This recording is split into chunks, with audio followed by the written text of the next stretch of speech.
అనుకోని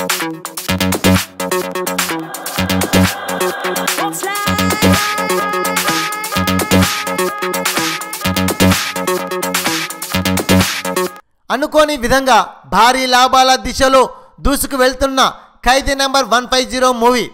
మెగాస్టార్ చిరంజీవి దాదాపుగా 9 సంవత్సరాల తర్వాత ఖైదీ నంబర్ 150 మూవీతో మన ముందుకు వచ్చిన విషయం తెలిసిందే.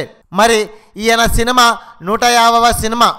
ఈ సినిమాను ఎంతో ప్రతిష్టాత్మకంగా తీసుకున్న చిరంజీవి గారు ఎన్నో కథలను విన్నారు, ఎంతోమంది దర్శకులను అనుకున్నారు. కానీ తన రీఎంట్రీ సినిమా ప్రజలను అన్ని రకాలుగా మెప్పించే విధంగా ఉండాలని తమిళంలో సూపర్ హిట్ అయిన కత్తి సినిమాను తెలుగులో రీమేక్ చేయడం జరిగింది.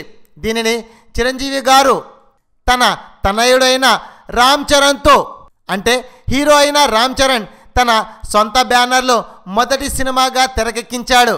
తన తండ్రి 150వ సినిమాకు తానే నిర్మాతగా వ్యవహరించారని చెప్పి కోణిదెల ప్రొడక్షన్స్ బ్యానర్ను స్థాపించి మొదటి ప్రయత్నంలోనే ఖైదీ నంబర్ 150 లాంటి సినిమా తీసి ఘన విజయం అందుకున్నాడు.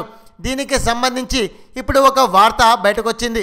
ఈ సినిమా కోసం చరణ్ ఖర్చు పెట్టిన డబ్బు చిరంజీవి రెమ్యునరేషన్ మినహాయిస్తే 30 కోట్లట. ఈ డబ్బు మొత్తం మొదటి రోజే వచ్చినట్లు సమాచారం అందింది.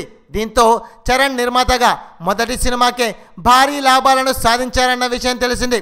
చరణ్ కూడా చాలా సంతోషంగా ఉన్నారన్న విషయం కూడా తెలిసింది. ఈ సినిమా ఇంత పెద్ద విజయం సాధించినందుకు తనకు చాలా ఆనందంగా ఉన్నదని ఈయన చెప్పడం జరిగింది. ఈ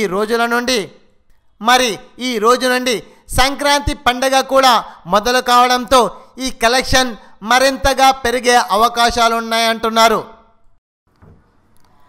ఈ వీడియో నచ్చితే లైక్ కొట్టండి, లేకపోతే కామెంట్ చేయండి, కానీ సబ్స్క్రైబ్ చేయడం మర్చిపోకండి. Thanks for watching this video.